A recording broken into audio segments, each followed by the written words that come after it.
Hola, buenos días. ¿Cómo están? Espero que súper bien. Hola. Em, bueno, hoy día vamos a continuar con nuestra materia de redes convolucionales para datos visuales. Ya tuvimos una clase súper intensa el jueves pasado, esta debiese ser menos intensa, em, o sea, un poco menos intensa quizás, pero igual vamos a ver esta materia, pero va a tener más ejemplos de casos de estudio, etcétera. Por eso va a ser un poco más suave, digamos. ¿Ok? Em, breves actualizaciones. Yo todavía tengo pendiente el enunciado de la tarea, ok, eso lo tengo claro. Les dejé disponible el código del cual voy a explicar en un video la parte anterior, la de que va a ser el foco de la tarea en el fondo, la parte para datos tabulados. Ese código lo dejé ayer o anteayer, si no me equivoco. Está bastante claro, me falta ponerle celdas de texto, pero eso lo voy a hacer cuando les grabe el video, que debiese ser súper pronto. El código para esta parte lo estoy revisando ahora para actualizarlo a las nuevas funcionalidades de PyTorch del año 2020, así que eso también debiese estar pronto. Y teniendo eso, le subo el enunciado de la tarea, que debiese ser bastante similar en cuanto a idea de lo que hay que hacer al ejemplo de código que subí y a los ejemplos que hay en las slides que subí también. ¿Ya? Tengo que grabar la clase, eso lo tengo claro, pero en el fondo es para que tenga la tranquilidad que no va a ser algo completamente distinto. ¿Ok? Y bueno, una vez que lo suba el enunciado ahí, pongo el límite de tiempo, entre comillas, que le mencioné que iba a ser bastante laxo. Seguramente van a ser 2 semanas, pero considerando que entre medio de esas 2 semanas, perdón, está la semana de receso, ahí vamos a extender un poco el tiempo. ¿Ok? Así que eso desde el punto de vista de actualizaciones. No sé si tienen alguna duda con respecto a eso u otras cosas de la materia. Recuerden que las lecturas son para mañana en la noche, si no me equivoco, y ahí les voy a subir otras dos o eventualmente tres, siendo una optativa, algo por el estilo. Eso, no sé si tienen alguna duda o comentario.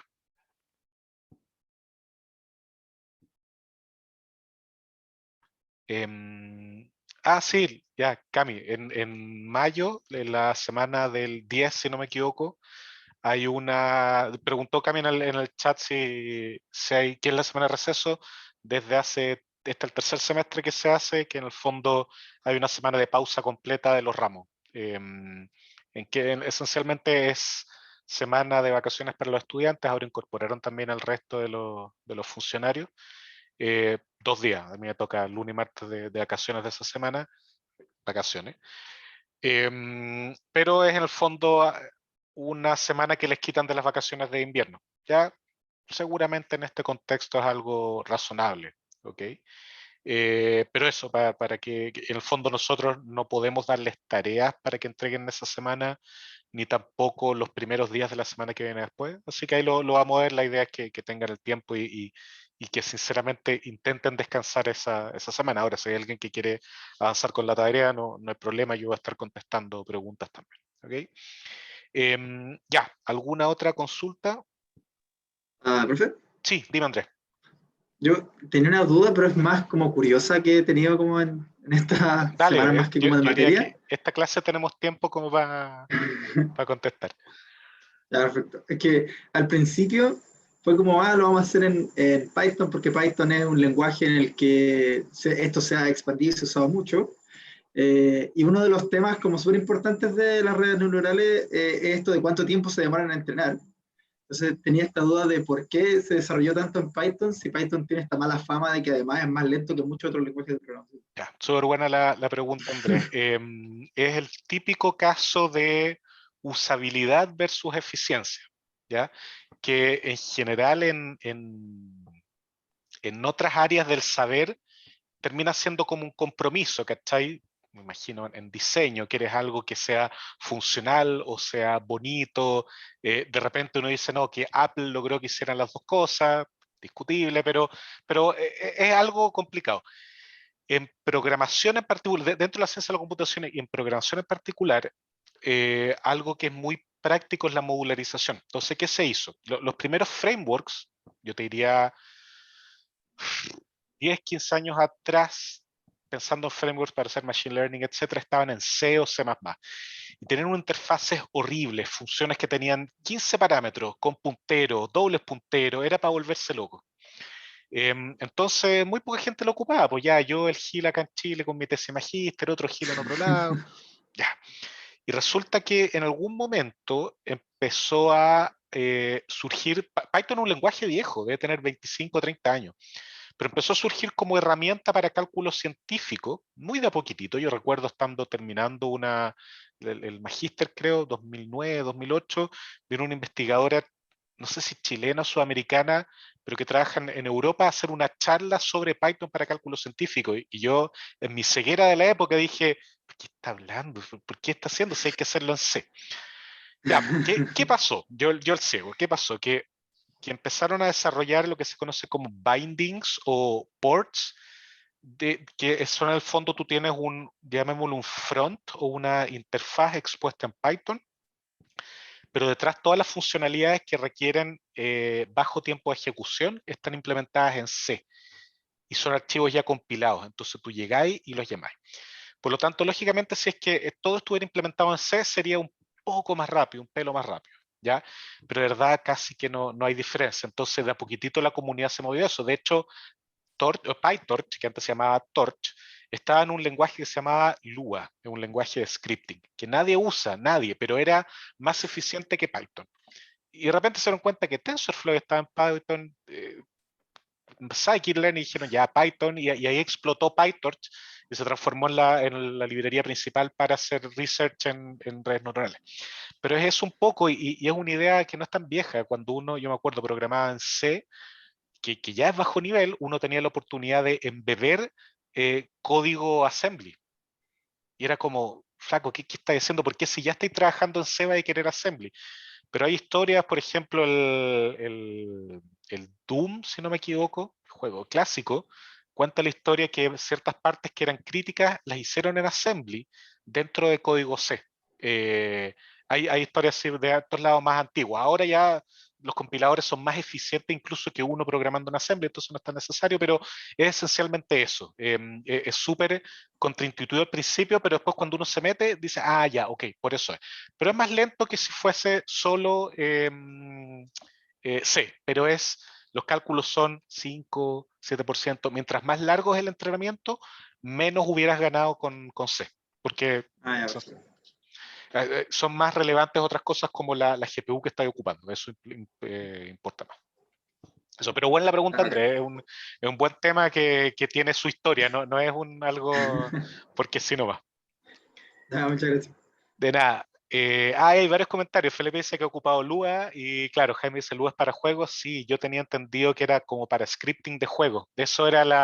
Por eso lo vendían como tan eficiente cuando lanzaron Torch.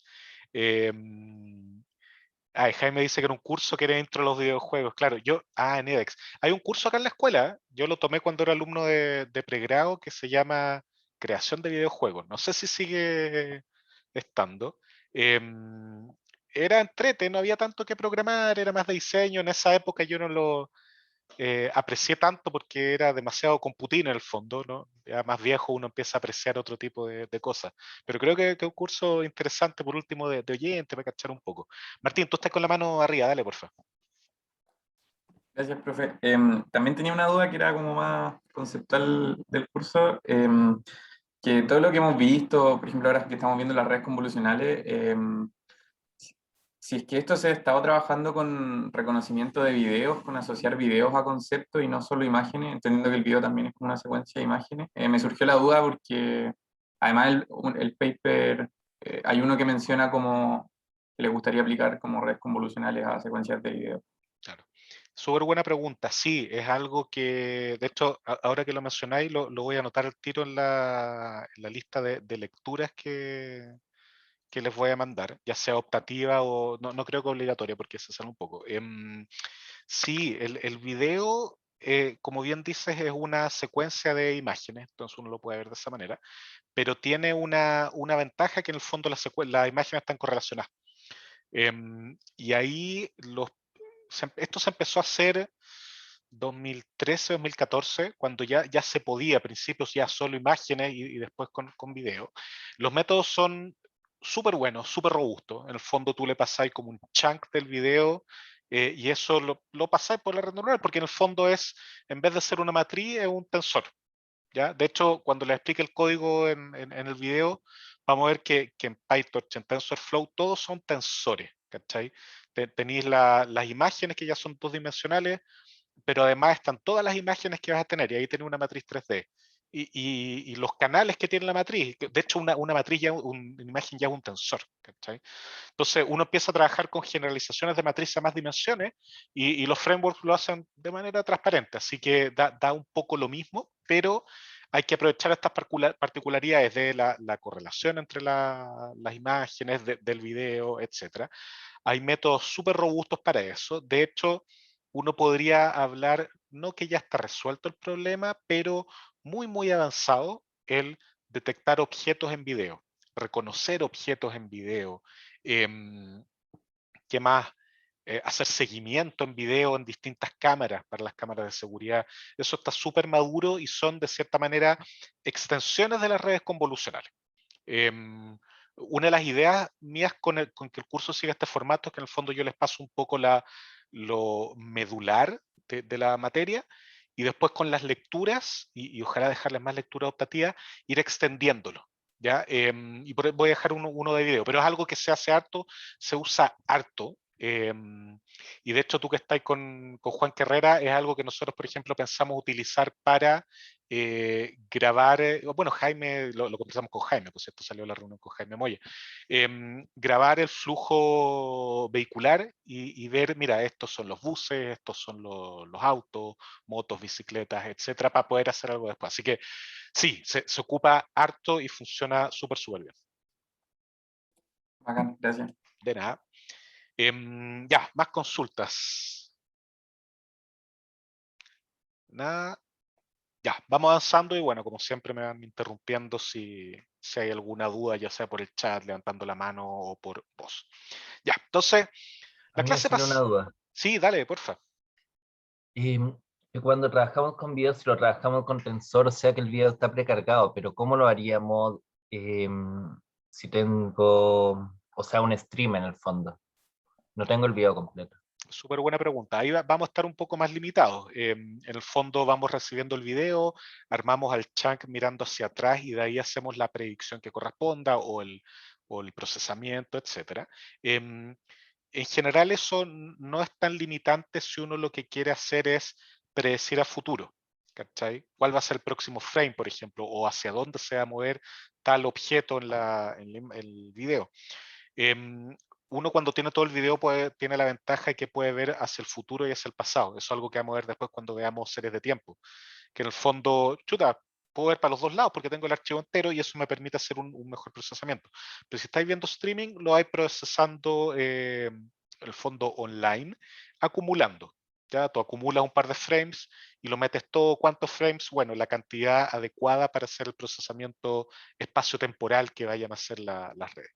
Pero es eso, es con un buffer en el fondo, salvo que tu método funcione como las redes recurrentes, que vamos a ver la próxima unidad, que van acumulando un estado oculto a medida que tú le vas metiendo la serie de tiempo. Entonces ese estado oculto se asume que tiene toda la información hasta ese momento, como un supuesto markoviano. A veces funciona bien, otras veces no. Por eso hay otro tipo de redes más modernas, que en algún momento vamos a ver, al menos mencionar, que son las transformer, que ocupan mecanismos de atención para hacer toda esta pega. Pero son cosas más adelante y desde el punto de vista de tu pregunta hay que ocupar un buffer, Felipe, no queda otra forma de hacerlo, salvo que el método trabaje con una imagen nomás, lo que sería volver a estos mismos mecanismos. Entiendo. Súper. Ya, continuamos entonces. La clase pasada vimos ya, yo diría, todo lo conceptual de las redes convolucionales. De hecho, vimos cómo construir una red, primero las capas que hacen la convolución, luego de cada cierta, la capa no lineal, ya una ReLU, generalmente, luego las capas de pooling y finalmente las capas fully connected. Ya lo vimos conceptualmente, tenemos más o menos una idea.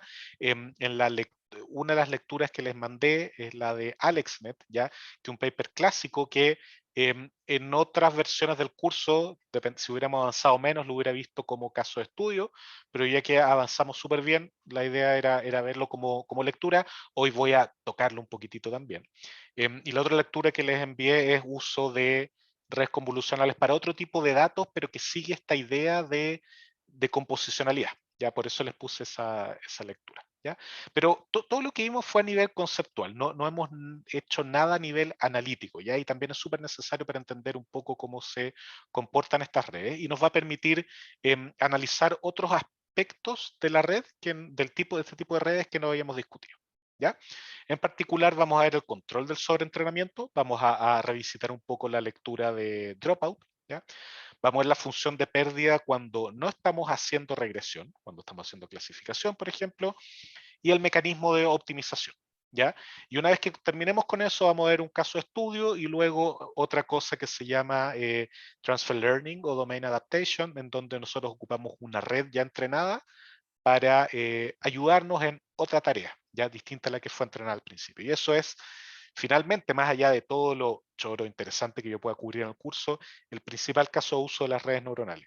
Yo entreno una COMNET en un dominio, una red convolucional, luego agarro esa y la ocupo modificándola un poco en otro dominio. Eso yo diría que el 90% de las aplicaciones de redes neuronales lo hacen, ¿ya? O con modelos de lenguaje, eso lo vamos a ir viendo más adelante.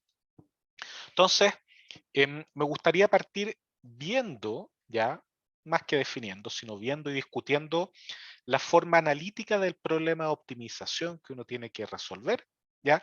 Para encontrar los parámetros de una red neuronal. ¿okay? Hay que ir paso a paso para que no se asusten viendo solo la expresión. ¿ya? Entonces, lo que nosotros vamos a hacer es que vamos a definir una función G, ¿ya? Que toma parámetros X, que son los dados de entrada, ¿ya? Los Y, que son sus etiquetas asociadas, puede ser un valor a predecir como una regresión o múltiples valores a predecir, por ejemplo, puede ser etiqueta, puede ser una estructura, podría ser un grafo, cada uno de los Y podría ser una imagen, lo que sea, ¿ya? Pero lo importante es que yo por cada XY, llamémoslo, voy a tener un Y sub Y. ¿Ya? Yo voy a tener para cada uno de los ejemplos eso. Eso es lo importante, da lo mismo que es el X y da lo mismo que es el Y. ¿ok? Entonces acá yo lo pongo con mayúscula porque es un tensor y en el fondo tengo todos los Y acá, y los Y latina, perdón, acá, y todos los Y sub Y latina acá. ¿ok? Y esta función G está parametrizada con un tensor enorme, gigantesco, ¿ya? W. ¿ya? U omega, que le llaman en algunos papers. ¿ya? Y este tensor W almacena todos los parámetros que tiene la red neuronal. ¿ya? De hecho, uno podría pensar que esto más que un tensor, esto es abuso de notación, es la unión de distintos tensores, uno para cada capa, porque no van a tener el mismo tamaño, entonces unirlo en un solo tensor es complicado. Ya uno podría pensar en cada dimensión, etcétera. Pero lo que estamos hablando es que todos los parámetros de la red, ¿ya? Todos, pero absolutamente todos, están metidos ahí. ¿ya? Entonces es una función que toma como argumento X e Y, ¿ya? Me entrega un valor escalar como resultado y esa función está parametrizada con este tensor de parámetros doble. ¿ya? Ahora, ¿qué es lo que define esta función G? ¿ya? Esta función está formada por dos elementos, ¿ya? Este lambda RW, que ya lo vamos a discutir, pero me gustaría partir con este tipo de acá, ¿ya? La suma desde I a N de L de XY y Y parametrizado por W. Esta L es la loss, la pérdida, ¿ya? Que habíamos discutido en clases anteriores, ya sea con las slides o hablando, que me está diciendo cuán bien o cuán mal estoy haciendo la tarea. ¿ya? Es en el fondo mi medidor de de rendimiento en la tarea. ¿ok? ¿Cuál va a ser la pérdida? Lo vamos a ver un poquitito más adelante, a depender de la tarea, pero en el fondo lo importante a tener en mente acá es que yo voy a calcular, por ejemplo, una pérdida, ¿ya? Que me va a medir cuán mal o cuán bien, depende de cómo lo queramos ver, pero generalmente cuán mal cuánto estoy perdiendo en mi predicción, ¿ya? Cuán lejano es mi estimación para hacer la regresión del valor que yo tengo estimado. Cuán lejana o cuán distinta es la categoría que yo tenía que predecir versus la que predecí. Cuán distintos son los grafos que yo generé o las imágenes que generé, da lo mismo. Esta función L, ¿ya? Me da a definir la pérdida, ¿ya? Y voy a sumar la pérdida para cada uno de los ejemplos, desde 1 hasta n, ¿ya? Entonces eso va a ser nuestra suma de pérdida, por ejemplo. Y si nos olvidamos un poquitito de este término, ¿ya? Y volvemos a la expresión acá del problema de optimización, nosotros lo que estamos haciendo es minimizar esto, minimizar la pérdida, ojalá hacerlo lo mejor posible, ¿ya? Y yo pongo el argmin porque en el fondo lo que me interesa es encontrar los W tal que se minimice esta función G, que si eliminamos este término de acá, vendría a ser solo la pérdida, ¿ok? Y hasta ahí yo diría que deberíamos tener más o menos todo claro, más allá de la expresión funcional de L, que lo vamos a ver un poquito más adelante, lo que estoy haciendo es minimizar la pérdida sobre todos los ejemplos, ¿ya? ¿Con qué algoritmo? Vamos a verlo también, alguna variación del algoritmo de descenso de gradiente. Ustedes vieron Adam, por ejemplo, en una de las lecturas, ¿ya? Pero eso da un poquitito lo mismo, es algo que uno elige, una herramienta que elige. Funcionalmente nosotros lo vemos así, ¿ya? Ahora, entremos ya a lo levemente distinto. ¿Qué hace este tipo acá? ¿Qué es este lambda RDW? ¿Ya? Esto se conoce como regularización explícita de los parámetros, ¿ya? Y es uno o más términos, acá los escondo en una función R que toma los parámetros, pero puede ser más, ¿ya? O sea, puede ser múltiples funciones dentro de R, y la función R de regularización es un medidor de la complejidad de los parámetros, ¿ya? Me está diciendo de alguna manera, mira, los parámetros que tú estás utilizando, ¿ya? Son este nivel de complejos, ¿ya? ¿Y por qué? Y complejo no del conjunto de los números complejos, sino de complejidad desde el punto de vista de Machine Learning, ¿ya? O estadístico en realidad. ¿Y por qué es relevante eso? Porque acá estamos haciendo el trade-off entre, por un lado, el poder de generalización y por el otro lado, el memorizarnos los elementos, ¿ya? Entonces nuestra función L nos va a medir cuán bien estoy memorizando mi set de entrenamiento, ¿ya? Por eso está desde 1 a n y conocemos truquitos, la validación cruzada, cosas así para mejorarlo. Y por otro lado, este R, ¿ya? Me va a estar tratando de controlar la complejidad de los parámetros, ¿ya?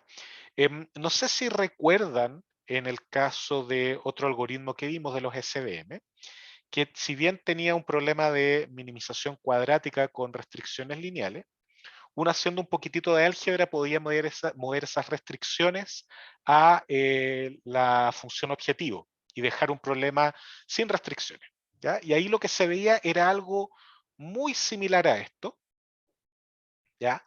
Donde este lambda RW no era otra cosa que el lambda, ya al tiro voy a explicar por qué se pone ese lambda, norma al cuadrado de W, ¿ya? No sé si recuerdan eso cuando vimos los SVM, ¿ya? La diferencia en el caso de los SVM, esa expresión de la norma al cuadrado del W, emergía al plantear el problema de los SVM. La norma al cuadrado del SVM es inversamente proporcional al margen, ¿ya? Por lo tanto, si yo hago el margen grande, eso significa que la norma era pequeñita, ¿ya? Pero eso es un ejemplo de regularización explícita de los parámetros, ¿ya? Yo estoy poniendo una expresión analítica que de alguna manera mide la complejidad. Y yo al sopesar o ponderar la función de pérdida con esta función R a través de este parámetro lambda, que es un escalar, ¿ya? Yo estoy de alguna forma tratando de controlar este trade-off entre sesgo y varianza, ¿ya? Entonces esta expresión que estamos viendo acá no es otra cosa que una relajación o una adaptación de hecho ni siquiera la red neuronal, la machine learning en general, del problema del trade-off entre sesgo y varianza, ¿ya? Acá estoy con el tema del sesgo y acá estoy con el tema de la varianza, no aprenderme de memoria las cosas, ¿ok? Uno lo puede ir combinando. Pero lo importante es que esta es una regularización explícita de los parámetros, ¿ya? Y hay toda una teoría detrás. Yo les voy a mandar una lectura, que es de hecho un paper mío, que es el paper final del doctorado, donde nosotros exploramos distintos tipos de regularizaciones para las redes neuronales, ¿ya? Entonces, centrémonos un poquitito en eso, ¿ya? ¿Qué tipo de regularización explícita de los parámetros para una red neuronal se le ocurre que podríamos tener? ¿Ya? De nuevo pensando en cómo lo vimos para el SVM, ¿qué tipo de regularización se les ocurre que nosotros podríamos agregar a los pesos de una red neuronal? De manera explícita, con una expresión analítica en la función objetivo.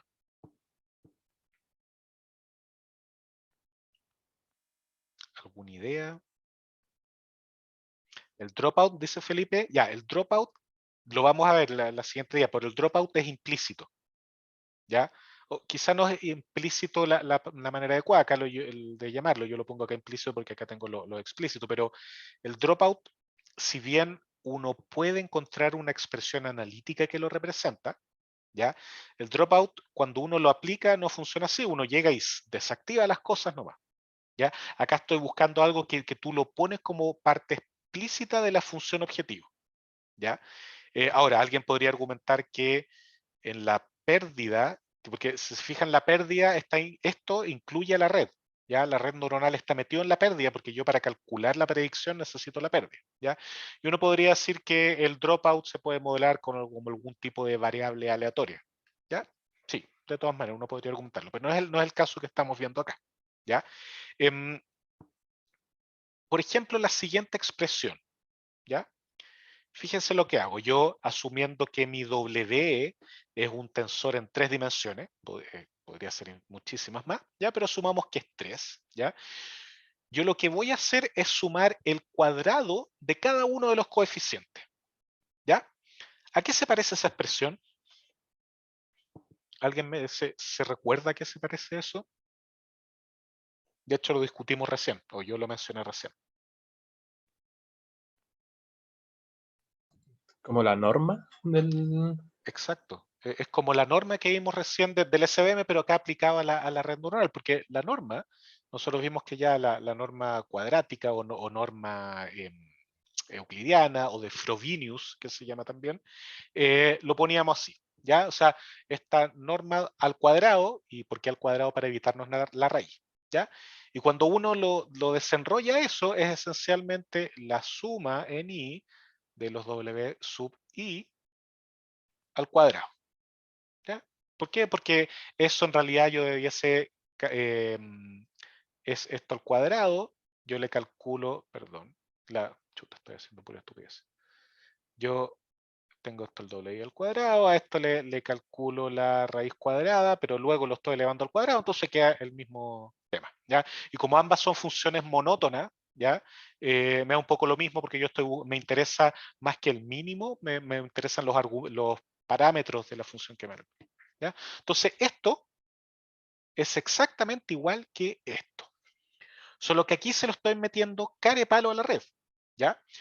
¿Por qué? Porque se sabe, y acá suena como a Twitter, se sabe, ya después se han hecho investigaciones, de que el regularizar o el controlar la norma cuadrática de los pesos, que significa en el fondo tratar de mantenerlos en una esfera, ¿ya?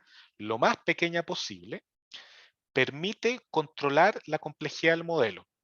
¿Por qué? Intuitivamente. Ya aquí esto tenemos que verlo intuitivamente porque las herramientas para hacerlo, para tratar de demostrarlo, son súper complicadas. Yo no los manejo perfectamente y requieren demostraciones extensas y no el objetivo del curso.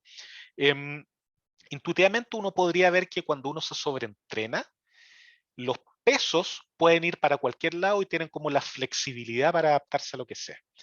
En cambio, si yo a esto le digo, mira, te voy a meter en una especie de esfera y esta esfera te la voy a achicar lo más posible. ¿Y por qué digo esfera? Porque esto está al cuadrado, ¿ya? Y es isotrópico, o sea, para todos lados está achicando de la misma manera. Si esto yo en realidad lo meto en una hiperesfera y esa hiperesfera le digo, mira, te lo voy a empezar a achicar lo más posible, ¿ya? Y tú solo vas a poder agrandar esta hiperesfera si es que es eso mejor que la pérdida que vas a tener acá. ¿Ya? Ahí está el trade-off. O sea, yo voy a tratar de achicar por un lado y con el otro, dado que se sabe de nuevo, perdón, que yo me adecuo bien a los ejemplos aumentando el valor de los pesos, ¿ya? Tengo este trade-off. La esfera trata de achicar y la pérdida trata de agrandar, ¿ya? De esa manera yo estoy, de cierta manera, controlando el overfitting. Esto en redes neuronales, ¿ya? Por algún motivo, tiene el nombre de weight decay, ¿ya? El decaimiento de los pesos. ¿Por qué? Porque en el fondo de a poquitito va haciendo esta especie es que no quiero ocupar la palabra que ni siquiera existe de achicamiento o de compresión de los pesos, porque en el fondo no está haciendo eso, sino que está como limitando más que nada, ¿ya? Ahora, la gracia de esto, bueno, y que funciona razonablemente bien, etcétera, la gracia de esto es que le abre la puerta a uno a decir, bueno, y si en vez de ponerlo al cuadrado, ¿qué pasa si lo pongo así nomás? Pues, si pongo el valor absoluto, ¿qué pasa? Y eso es todo un área de investigación, ¿ya? Es más antigua que las redes neuronales, viene de la parte de aprendizaje estadístico, de la parte de los SVM, etcétera. Pero uno se ha descubierto, por ejemplo, y es lo que yo me aproveché en mi tesis, que si yo regularizo con la suma de los WI, pero el valor absoluto, ¿ya? Eso lo que hace es hacer el shrinking, y acá sí el achicamiento, ¿ya? O la compresión de cada uno de los elementos hacia cero, ¿ya? Y esto es bien interesante porque yo cuando regularizo por esto, ¿ya? Lo que estoy haciendo es que el modelo trate de ocupar la menor cantidad de parámetros posible. En el otro, en la norma al cuadrado, lo que yo estoy haciendo es como ponerle la analogía de la esfera y trato de achicar todo. Acá no, acá yo estoy diciendo, mira, voy a achicar cada uno lo más posible de manera independiente, ¿ya? Y eso hace que yo tenga redes neuronales más explicables, por ejemplo, ¿ya? Porque solo voy a tener unos cuantos coeficientes y esos coeficientes van a estar aplicados a ciertas cosas y yo podría intentar interpretarlo, ¿ya? Ahora, hay otro que yo puedo combinar la L1 con la L2, que se llama, generalmente uno le llama, la norma L2 y esta la norma L1.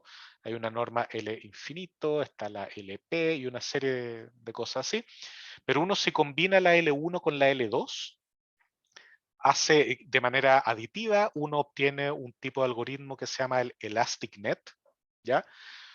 Porque por un lado te está tratando de suavizar esto como una esfera y por otro lado te manda uno a uno los tipos a cero.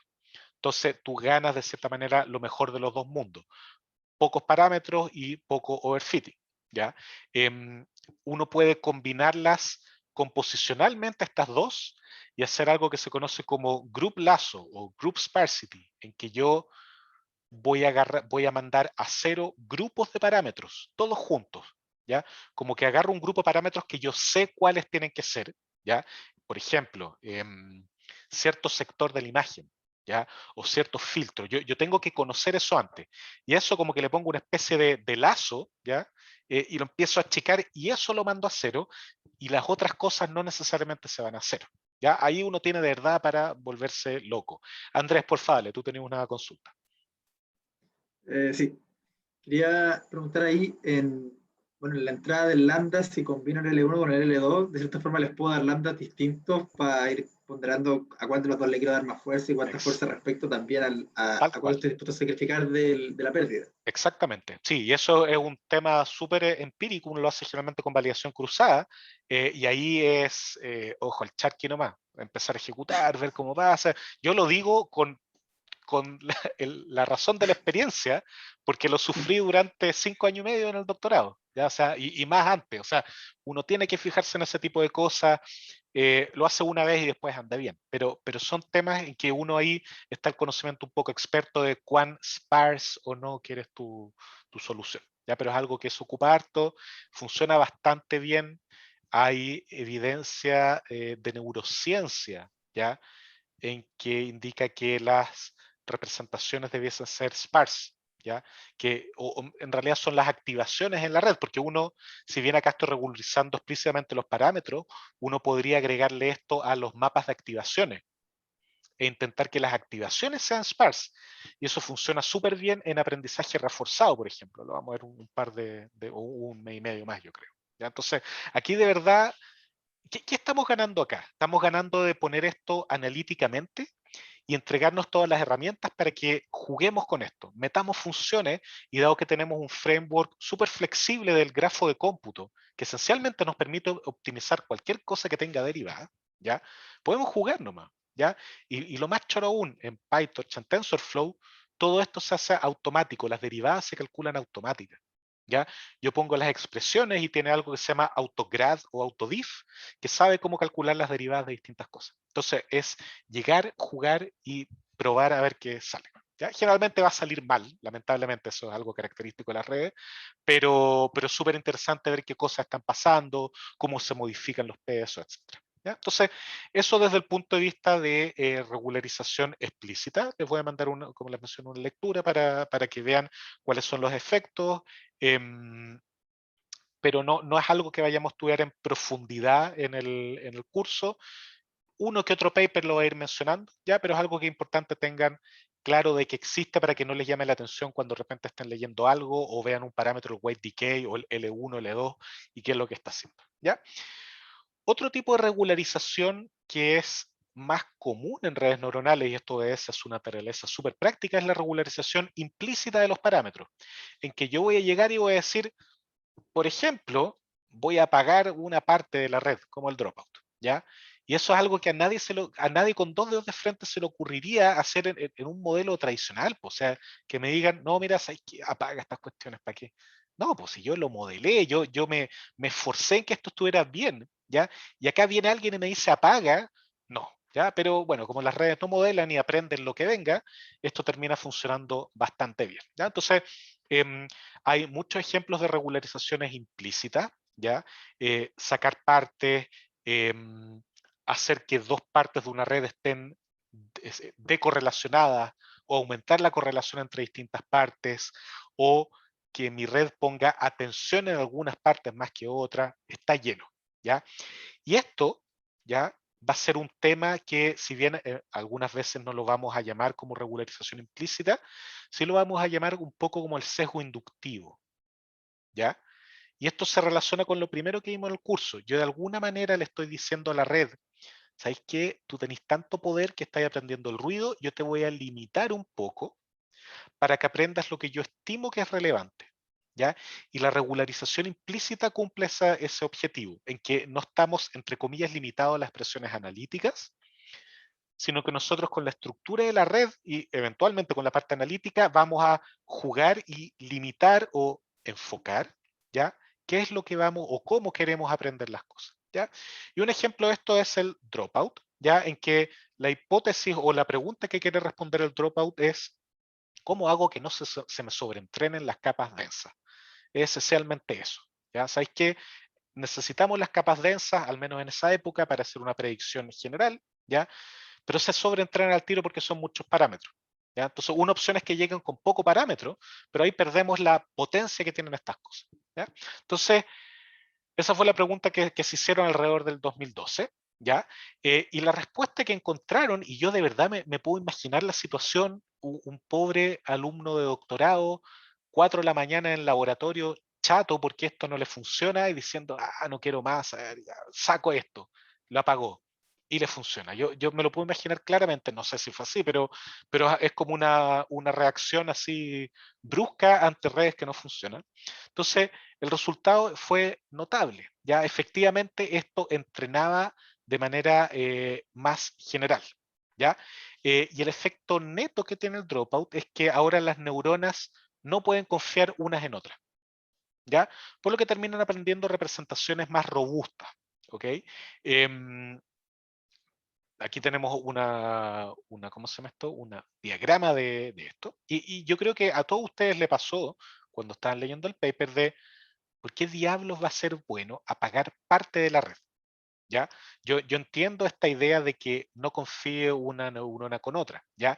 Pero de ahí a apagar una parte de la red de manera aleatoria con una probabilidad es como bastante extremo, ¿ya?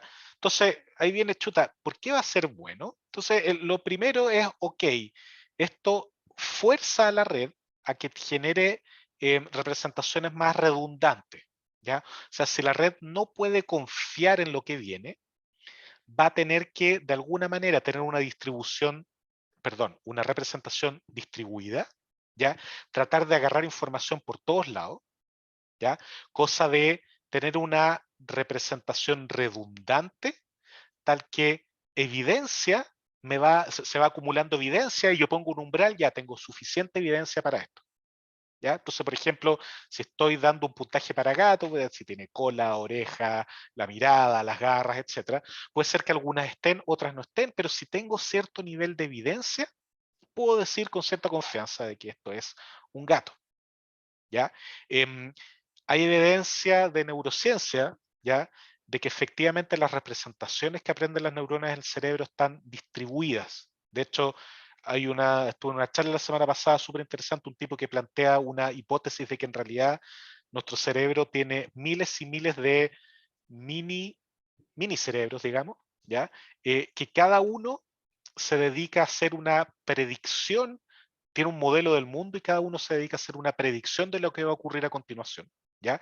Y que nuestro cerebro después, mediante votación, une las predicciones de todos estos mini modelos, ¿ya?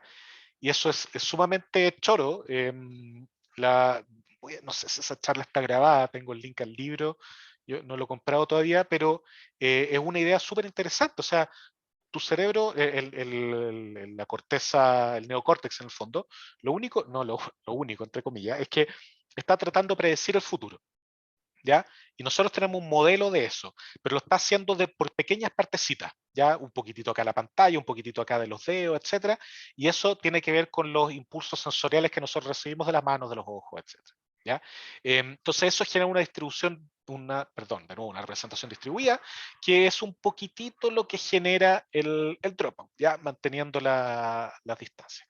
Ahora, hay otra interpretación más, que quizá a ustedes les hace más sentido desde el punto de vista de la materia, y es la representación de los ensambles. ¿Ya? ¿Qué es lo que estamos haciendo acá? Si yo de manera aleatoria apago neuronas cada vez que le paso un batch o una imagen, ¿ya? Yo en la práctica estoy teniendo un modelo distinto para cada una de las imágenes, ¿ya? Y como tengo, o de cada uno de los datos. Y como tengo tantas neuronas, tantos parámetros, si yo apago con probabilidad 0,5, por poner algún número, lo que está ocurriendo es que efectivamente yo tengo un modelo distinto para cada dato y que no se va a repetir, porque es muy poco probable que todas las neuronas, las mismas neuronas de dos ejemplos, se apaguen al mismo tiempo, ¿ya? O de la misma manera. Entonces, ¿qué es lo que pasa? Que yo voy a luego calcular el gradiente, ¿ya? Sobre los pesos que participaron y voy a actualizar mi red en base a eso, ¿ya? Por lo tanto, entreno por una iteración ese modelo de mi ensamble, ¿ya? Y eso se parece un poquitito a los random forest en el fondo, se parece un poquitito quizá al gradient boosting, en el que en el fondo que tengo clasificadores débiles, ¿ya? Acá la debilidad no se está logrando porque es un clasificador chico, sino que se está logrando porque estoy iterando solo una vez con el gradiente, ¿ya? ¿Y qué es lo que pasa? Que yo después si bien no son múltiples modelos, es una red, ¿ya? Yo cuando haga la predicción, de cierta manera cada neurona va a estar como obedeciendo a modelos distintos y yo voy a entregar una especie de combinación o ensamble de predicciones. De hecho, en el paper de Dropout, ellos mencionan que lo que hay que hacer es multiplicar por 0,5 las predicciones, porque 0,5 es la probabilidad con que se activan o no. Ese parámetro uno lo puede ir variando. Felipe, tú tienes la mano arriba.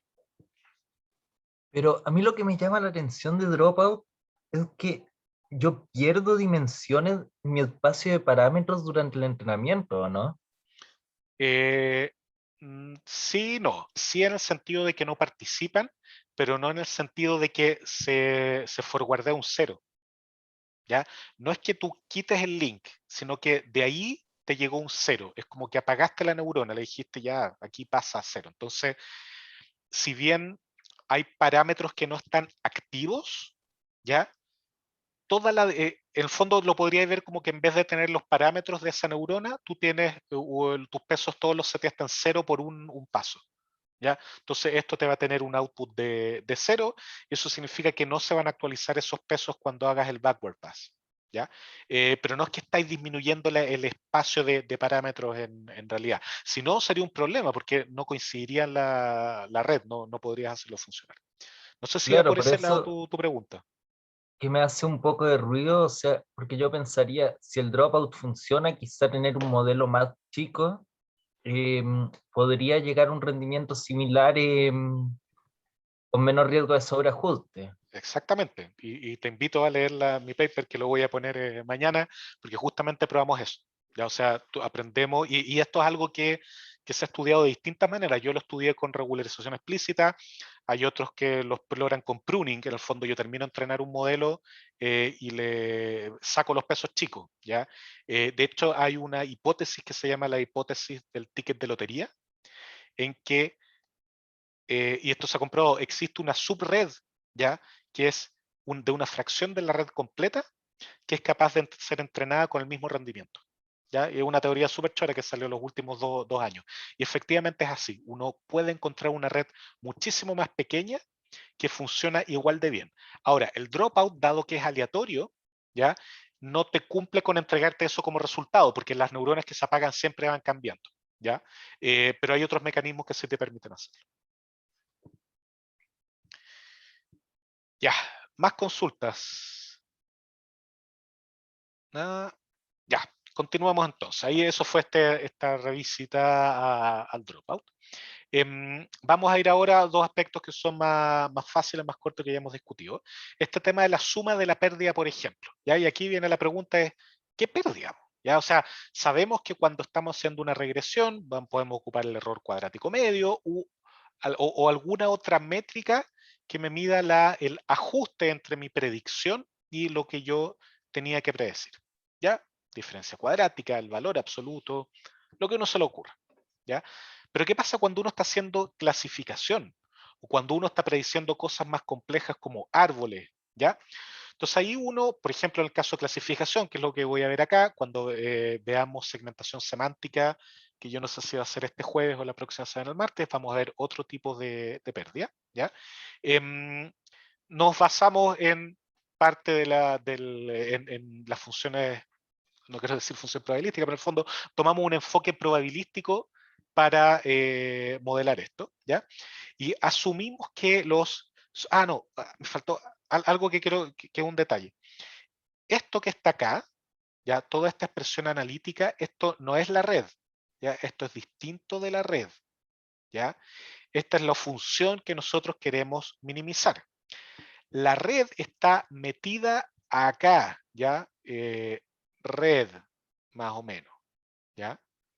Porque yo utilizo la red para hacer mis predicciones, ¿ya? Entonces, esto no es la red, ¿ya? No quiero que se confundan con eso. Esto es la función que yo voy a optimizar para obtener la red, ¿ya?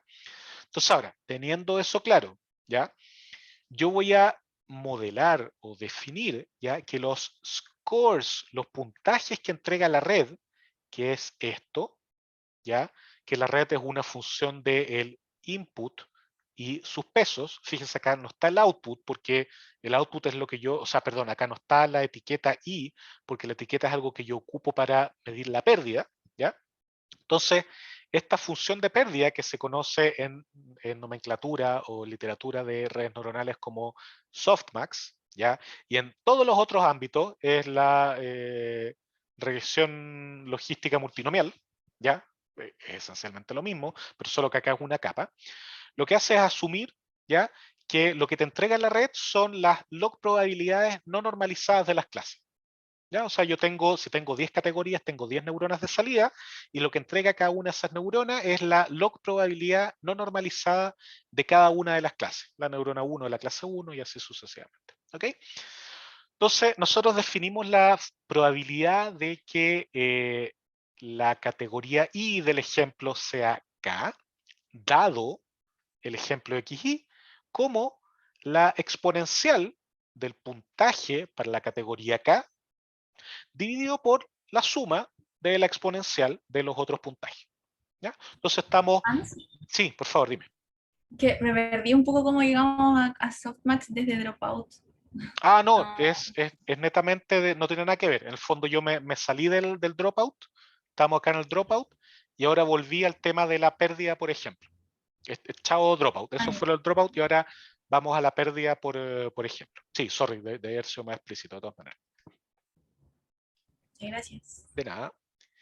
Ya, entonces lo que tenemos acá es esencialmente, estamos elevando E elevado a, porque asumimos que es la log probabilidad, por lo tanto si queremos la probabilidad tenemos que aplicar la exponencial, ¿ya? Y vamos a dividir por la suma del resto de las probabilidades, ¿ya? Un factor de normalización que es la suma, ¿ya? Entonces, de esta manera, nosotros a partir del output de una red, podemos obtener la probabilidad de ocurrencia de una categoría, ¿ya? Y lo que viene es más o menos trivial. Si yo quiero maximizar la ocurrencia, ¿ya? De una categoría, la categoría correcta, lo que tengo que hacer en el framework de optimización que estamos viendo es minimizar la log likelihood negativa, ¿ya? O sea, generalmente uno maximiza la log verosimilitud, ¿ya? Acá yo voy a minimizar la log verosimilitud negativa, ¿ya? Entonces yo digo tengo la probabilidad, que está definida acá, ¿ya? Y eso lo aplico al menos logaritmo, ¿ya? Y eso va a ser mi pérdida del ejemplo I, donde estoy midiendo la probabilidad de que efectivamente la categoría que predice corresponda a la que tiene que predecir, ¿ok? ¿Qué es lo interesante de esto? ¿Ya? Que a diferencia de otros algoritmos de Machine Learning que ocupan pérdidas multiclase, en que tienen que asegurarse que a medida que crece el puntaje para una categoría, decrezca para el resto de las categorías, al ocupar este softmax, nosotros automáticamente, si es que crece una categoría, la probabilidad de una categoría inmediatamente disminuye la de las otras categorías, porque tenemos este factor de normalización, ¿ya? Por lo tanto, solo nos basta maximizar la probabilidad de ocurrencia o minimizar la menos log probabilidad de ocurrencia y todo va a funcionar bien, ¿ya? Y esto en general lo que se ocupa cuando estamos haciendo clasificación de imágenes o cualquier tipo de clasificación, ocupar una capa softmax, ¿ya? O de pérdida softmax. Y eso lo vamos a ver en el ejemplo que les voy a dejar publicado, ¿ok? Ya, entonces vamos a ir viendo a lo largo del curso otras funciones de pérdida dependiendo de la tarea que vamos a ir resolviendo. Y me gustaría una última pregunta antes de pasar a los ejemplos, y que es, ¿qué pasa si tenemos muchos ejemplos, ya? Millones de ejemplos, como vieron en el paper de AlexNet, si lo han leído, pega una mirada, tenemos un set de datos de 1.2 millones de imágenes, ¿ya? Yo no pretendo calcular 1.2 millones de gradientes para hacer un miserable descenso, ¿ya? ¿O qué pasa si el cálculo a través de la red neuronal es muy pesado y me demoro mucho en obtener un gradiente, ¿ya? Entonces, ¿qué es lo que se ocupa acá? Y esto creo habérselos mencionado antes, se ocupa un esquema de, ya, como dice Felipe, contrato con alguna plataforma cloud, de todas maneras, pero hay veces que ni siquiera eso aguanta, ¿ya? Y para esos casos, uno ocupa algo que se conoce como el Stochastic Gradient Descent, ¿ya? O SGD, o la familia de algoritmos de descenso de gradiente estocástico, que se basan en un principio muy simple. En vez de yo calcular el gradiente para todos los ejemplos, voy a definir mini batches, ¿ya? De tamaño 32, 64, 128, y voy a particionar mi set de datos en esos mini batches, de tamaño 32, 64, lo que uno crea, ¿ya? Y en cada paso de descenso yo voy a agarrar un mini batch distinto, voy a calcular el gradiente solo en base a esos ejemplos del mini batch y voy a hacer un descenso en esa dirección, ¿ya? ¿Qué es lo que va a pasar? Que voy a tener un gradiente mucho más ruidoso, de hecho estocástico, porque va a ir cambiando, de ahí viene el nombre. Pero cuando yo esto lo calculo el límite, voy a converger a la misma solución que convergería que con el descenso gradiente tradicional, ¿ya? Esto funciona muy bien en la práctica, de hecho es preferible hacer esto que el gradiente total, ¿ya? Porque es menos propenso al sobreentrenamiento, ¿ya? El problema, y bueno, todos estos algoritmos como ADAM, ADAGRAD, etcétera, el ADAM que se los mandé a leer, hacen distintas variaciones sobre cómo voy a tomar el paso, si voy a promediar más ejemplos, menos ejemplos, promediar gradientes, calcular momento, etc. ¿Ya? Son detallitos, pero la idea central es esta. Jaime pregunta por qué los tamaños son potencias de 2. Sesgo computín. O sea, aquí es puro sesgo computín de que todo sea potencia 2, pero está el tema de las cosas que quepan adecuadamente en memoria. ¿Ya? Acá no quiero darles la lata, pero cuando el hardware subyacente a un computador, como todo se maneja en números binarios, ¿ya? Es mucho más fácil y eficiente que los tamaños sean potencias de 2. Porque así uno no tiene que hacer operaciones, sino que trunca un número binario nomás. Ah, mira, hasta acá y esa es la cantidad. ¿Ya? Entonces, en general, en la GPU, en la CPU, todas las cosas por detrás, los tamaños son potencias de 2. Y uno muchas veces busca que las cosas quepan o exactas o particionen las memorias internas que tienen los computadores. Por eso ocupa potencias de 2. Ya es algo que se conoce como alignment. ¿Ya? Y es súper relevante para tener algoritmos eficientes cuando uno lo programa a bajo nivel, pero en general los frameworks se encargan de hacer eso solo, ¿ya? Y cuando no, a uno se lo dicen explícitamente, tenga cuidado, ¿ya? Pero es por eso, y es un tema de profunda investigación en algunas áreas de ciencia de la computación. Ahora, ¿cuál es el mayor problema con esto? Ah, perdón, Andrés, tú estás con la mano arriba, no la había visto, sorry. Igual la levanté recién. Ah, ya, bacán. Era de que no me acuerdo si era lo de la lectura de Adam o si quizá era parte de este como descenso estocástico. Esto va a ser como un proceso de como de annealing. Del principio hacerlo muy estocástico porque me da lo mismo porque estoy en nada. Pero una vez que ya estoy cerca de la convergencia, intentar hacerlo un poco más exacto, aunque me cueste más porque estoy Claro. más cerca. Exacto, hay de todo, esto es un área de súper alta investigación. Una de las cosas que intenta modelar un poco eso es el momentum, ¿ya? Porque el momentum, si bien nosotros lo vimos como, no, es para que pases rajado, lo que finalmente hace cuando uno lo ve más en profundidad es que tienes un learning rate por cada coeficiente, ¿ya? Entonces, en las dimensiones que ya no requieres mucha variación, el learning rate es pequeñito y en las otras es más grande, ¿ya? Em, hay otros mecanismos que tratan de que el learning rate sea adaptativo. El ADAM, por ejemplo, lo que busca eso, ¿ya? Y hay otras técnicas que son parecidas al annealing, no lo mismo, pero que son de scheduling del learning rate, ¿ya? Porque sabes, si bien al principio se creía que el learning rate debía ir reduciendo así más o menos, ¿ya? O en una línea recta, ¿ya? Ahora se sabe que muchas veces tiene que ir así, tiene que ir así como sinusoidal o como una función triangular. En el fondo nadie sabe nada y de repente prueba y te funciona bien y en algunos sí, otros no. ¿Ya? Entonces, todavía sumamente, hay pocos resultados teóricos de esto, pero lo bueno es que la gran mayoría de los esquemas que funcionan bien ya vienen implementados. Entonces, generalmente toma algún esquema de scheduling. ¿Ya? En el ejemplo que les dejé arriba para datos tabulados, yo ocupé Adam, pero ningún esquema de scheduling, porque Adam era capaz de llegar a un buen mínimo sin preocuparse. Ya bastaba con Adam, pero hay otros casos en que no, en que uno tiene que hacerlo. Ya súper empírico, esa es un poco la lata de esta área, que es tan empírica que muchas veces es ya probáis lo que sale y no tenía un sustento teórico, ya, pero bueno, una por otra, como en la mayoría de las cosas, la teoría va detrás de la práctica y bueno, habrá que esperar o desarrollarlo uno, ¿ya?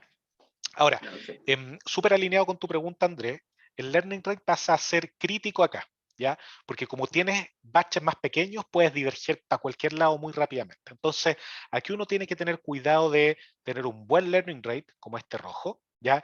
No tener un learning rate muy alto, como este amarillo, que vas a diverger muy rápidamente. Tener un learning rate alto, pero no tan alto, que hace que si vemos la superficie optimizar, la vemos como un embudo, ¿ya? Si tienes un learning rate alto, vas a empezar a chocar acá. Y eventualmente te vaya a ir para arriba porque nunca vas a poder meterte, salvo que tengáis la suerte que justo la chutéis para allá, ¿ya? Si uno tiene un learning rate bajo, ya demasiado bajo, vas a ir muy lentito por acá. Y si uno tiene un learning rate adecuado, en general pasa más o menos soplado. Y eso es lo que busca Adam y otros, ¿ya? Ir adecuando el learning rate de manera dinámica, ¿ya? algunos de ustedes, los que están más familiarizados con la optimización, podría decir, pero ocupemos un método de segundo orden. ¿Ya? Darío mencionó, si no me equivoco, hace un par de clases, ocupar algo del método de Newton. ¿Ya? Uno podría ocupar cosas así, pero se ha visto que en la práctica no funciona tan bien, porque termina sobreentrenándose a la curvatura local de la red, de la superficie en ese punto. ¿Ya? Son muy fregadas las redes, de verdad, es un tema que puede ser bien complicado y aquí uno de verdad tiene que siempre apuntar a pararse a hombros de gigantes y basarse en algo que ya está hecho. ¿Ya? Ya, entonces vamos entonces, lo que viene a continuación va a ser razonablemente rápido, no sé si alcanzo a verlos todos, me quedan 20 diapos, pero son puras figuras, ¿ya? Así que ahí podemos ir avanzando. El caso estudio que vamos a ver es un paper sumamente interesante, ¿ya? Que es del 2017, en que aprende, no quiero decir que modelar el tráfico, pero para predecir cantidades sobre el tráfico, velocidad, congestión, etcétera, transformando mediciones de tráfico a imágenes. ¿Ya? Esto es distinto al paper que leímos, porque el otro paper ocupaba una imagen como entrada que la proveía Google o algún otro proveedor. ¿Ya? Acá yo estoy tomando los datos crudos de pórticos que miden velocidad, ¿ya? O como es en el paper, una flota que tiene GPS, entonces puedo calcular la velocidad. Yo divido mi red en distintos tramos, pueden ser arcos, pueden ser subtramos de arco, etcétera. Para cada uno calculo la velocidad promedio, por ejemplo, en un intervalo, y eso yo lo pongo en una imagen. ¿Ya? Y después, y ahí uno dice, ¿pero para qué? ¿Ya? ¿Cuál es el insight? Es que hay correlaciones espaciales entre arcos que están cerca. ¿Ya? Y la red, al tener convoluciones, que las convoluciones lo que hacen es ir promediando evidencia local y después ir agregándola, podría eventualmente capturar ese tipo de información. ¿Ya? Adelantando un poco, si bien los resultados de este paper son un poquitito, acá pasa lo mismo que comentamos en la discusión del paper, es como, oh, mira, acá están los números y ya, pues, ¿qué más? ¿Ya? Es interesante porque le abre la cabeza a uno de que quizá en realidad no necesitas una arquitectura red tan rara, sino que lo que necesitas es pasar tu set de datos a set de datos de imágenes, de alguna manera. ¿Ya? Y es bien, bien interesante. No nos va a servir para todos. De cierta manera, la consecuencia lógica de esto es las redes de grafos que vamos a ver al final del curso, en que ahí la conectividad es arbitraria y nos permite definir lo que sea. ¿Ya? Pero esto es un buen paso intermedio. Para que se hagan ustedes una idea, este paper es 2017, tiene 600, hasta el día de ayer creo que 614 citas. ¿Ya? Es caleta, es súper harto. Si lo comparan con los papers más conocidos de redes neuronales que tienen decenas de miles de citas, estamos hablando de 80.000 citas, cosas así, el paper de ResNet, que yo creo que también se los voy a mandar a leer, pero para esto es bastante grande, ya una cantidad bastante razonable de citas. Entonces, ¿en qué se basa este esquema? ¿Ya? Y aquí voy a partir primero con AlexNet. ¿Ya? Si no lo han leído, AlexNet es muy parecido a la red que discutimos en la clase pasada. En el fondo yo tengo mis datos como imágenes, capa convolucional, entre medio algún pooling y finalizamos con algunas fully connected. ¿Ya? Entonces AlexNet no solo fue bueno porque abrió la puerta a las redes convolucionales, sino que introdujo varios truquitos útiles para el entrenamiento, el dropout, la ReLU, etc. ¿Ya? Pero el gran diferenciador fue, oye, mira, yo puedo ocupar un set de datos gigantesco y ocuparlo bien. ¿Ya? Y esto abrió la puerta a distintos dominios que la gente decía, tengo calete de datos y ahora tengo un mecanismo para poder utilizarlo de manera eficiente. ¿Ya? Entonces, estos tipos, ¿qué fue lo que hicieron? Algo parecido a lo que les mencioné. En ciertos arcos de una red, ya pueden ser múltiples, uno, etcétera, esto lo va dividiendo en tramos, ¿ya? En esos tramos miden las velocidades promedio. Eso lo pasan a una matriz espacio-temporal, donde en el eje Y o en las filas, el eje, a ver, en una columna o en el eje de la fila, como queramos verlo, yo voy a guardar las velocidades en los distintos tramos de la red en un instante de tiempo dado. Y en mi eje X o en las columnas o a lo largo de una fila, voy a ir viendo la evolución del tiempo. Y eso ya posterior normalización de los datos, porque a diferencia de la imagen, las velocidades no son acotadas por arriba, entonces lo que hacen es tomar el máximo, eso lo llevan a 0,1, serie de cosas tradicionales. ¿ya? Uno puede transformar esto en una imagen y uno empieza a ver estos patrones bastante lindos. De hecho, esto parece un espectrograma, ¿ya? Que uno ve y dice, oye, esto parece una onda que efectivamente crece en la velocidad o crece la congestión y después empieza a decrecer, etcétera. Es súper interesante, ¿ya? Y si es una imagen, si es un espectrograma o cualquier cosa así que tenga evidencia local que sea relevante, las redes neuronales convolucionales son lo que tenemos que ocupar. Entonces estos tipos llegan, toman el input, imágenes de este tipo, utilizan una arquitectura muy parecida a la de AlexNet, con menos capas, pero muy parecida, y predicen, de cierta manera, algo muy parecido al input, pero hacia el futuro. ¿Ya?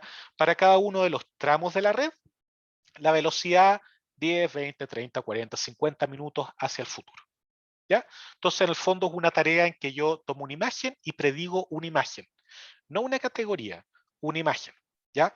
¿Cómo lo puedo lograr? Bueno, que más que eso, tomo una imagen y produzco una serie de vectores. Que cada uno de esos vectores sea encargado a una serie de neuronas de capa fully connected. Ahí no hay problema, uno puede agregar neuronas y no hay problema. ¿Ya? Entonces, el tamaño, Martín, tú estás con la mano arriba, perdón, no te había visto. Sí, pero lo había adelantado hace poquito también. Yo le voy a preguntar sobre el tipo de datos que se trabaja, que son de sensores. ¿Tendría la misma eficiencia o tendría sentido, por ejemplo, trabajar con datos GPS, por ejemplo, pensando en transporte público, cosas así? ¿O tiene como mucha ventaja trabajar con sensores?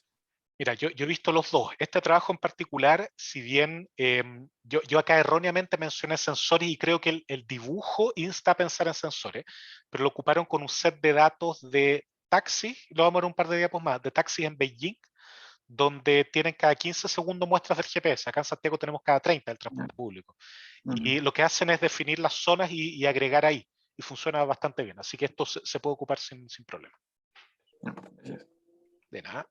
Ya, entonces ellos finalmente después de probar, hacer validación cruzada, llegan a una arquitectura con 4 capas. Ahí están los parámetros. Cuando veamos en PyTorch van a ver que este tipo de plots son típicos y son muy útiles para ver si está todo bien. Y vemos que esta red finalmente tiene 6.800.000 parámetros. ¿Ya? Y uno dice, oh, wow, es harto. Si ya leyeron AlexNet, se van a dar cuenta que AlexNet tiene más de 60 millones de parámetros. ¿Ya? Las redes actuales, acaba de salir publicado un paper de Facebook, si no me equivoco, de que su sistema recomendador, ya que ocupan para todo en Facebook, tiene varias cientos o decenas, no me acuerdo, de trillones de parámetros. Trillones de parámetros, una locura. ¿Ya? Ok, es Facebook, etc. ¿Ya? Martín, ¿tú estás con la mano arriba de antes o otra nueva pregunta? Sí, no, sorry, se me quedó. Ah, ya, sí, no hay problema, es que en una de esas tenéis otra.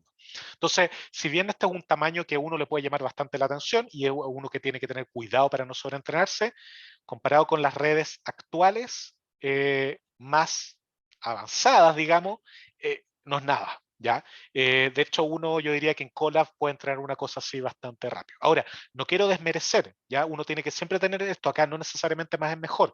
Puede ser que para esto esa cantidad está completamente adecuada. De hecho, cuando veamos aprendizaje reforzado, vamos a ver que son redes bastante pequeñas, no es necesario mucho más. ¿Ya? Entonces, sobre los datos, lo que le había mencionado, se agarraron 10.000 registros de taxis en Beijing, ya aquí me faltó ponerlo el GPS, recolectados durante algo más de un mes, durante 2015, son 37 días, agregaron los datos de los GPS en intervalos de 2 minutos y definieron 4 tareas de predicción. Los próximos 10 o 20 minutos, ya en base a los últimos 30 o 40 minutos. Entonces ellos combinaron últimos 30 predigo los 10, últimos 30 predigo los 20, etc. Definieron 4 tareas. ¿Cómo se ve la red?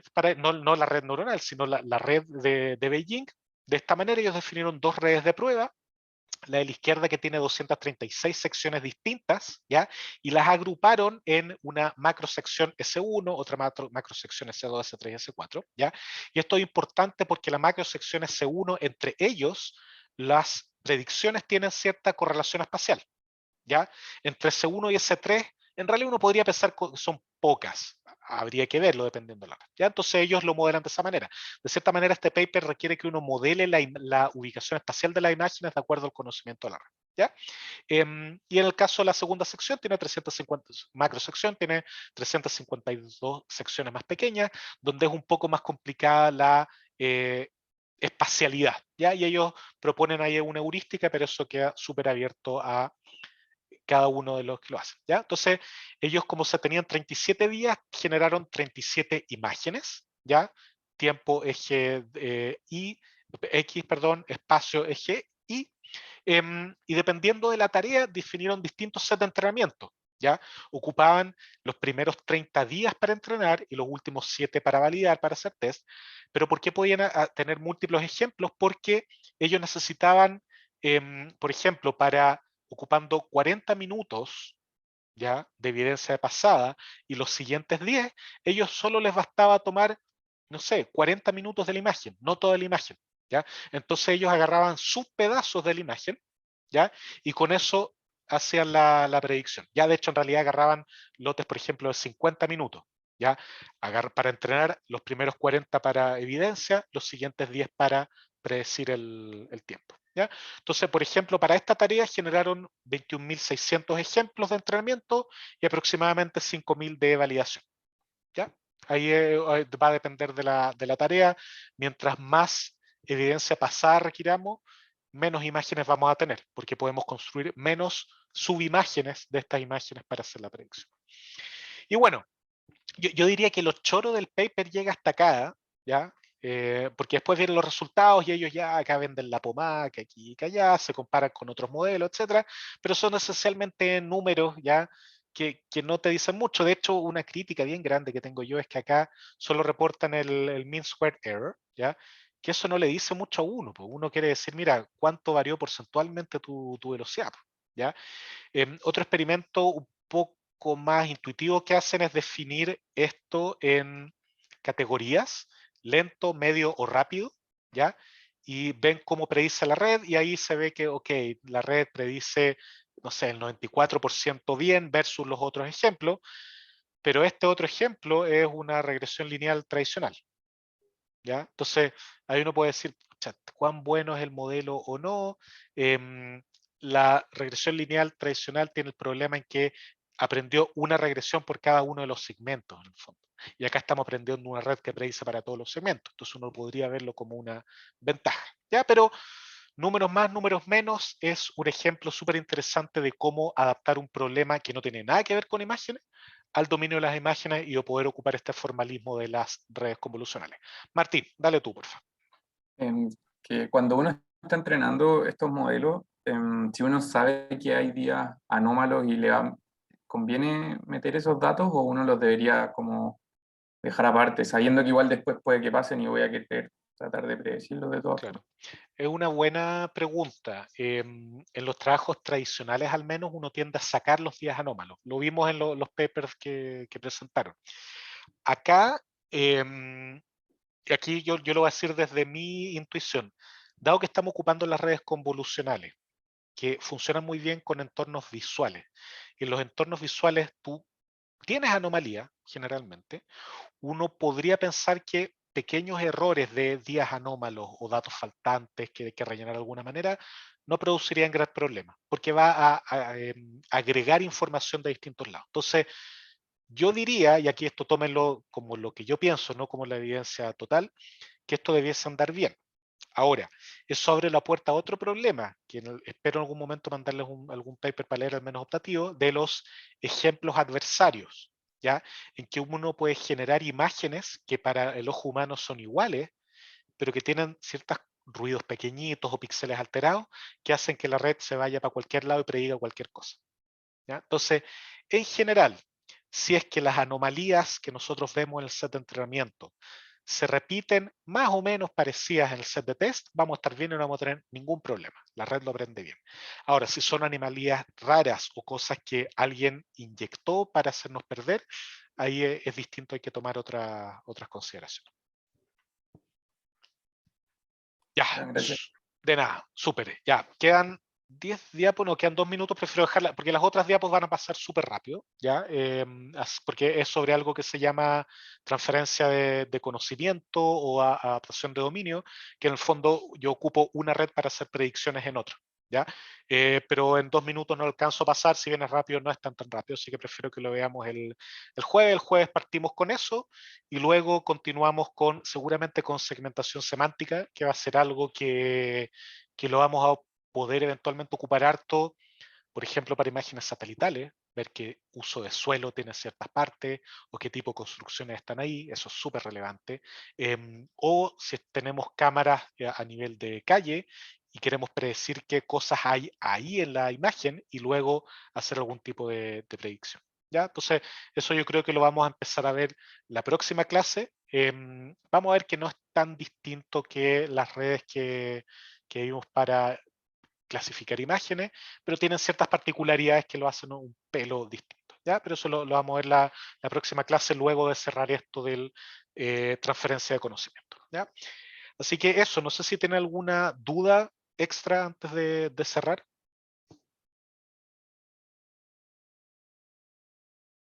Y yo después de la clase. Ya, sí, perfecto, eso lo tengo claro, ahí tenemos la reunión.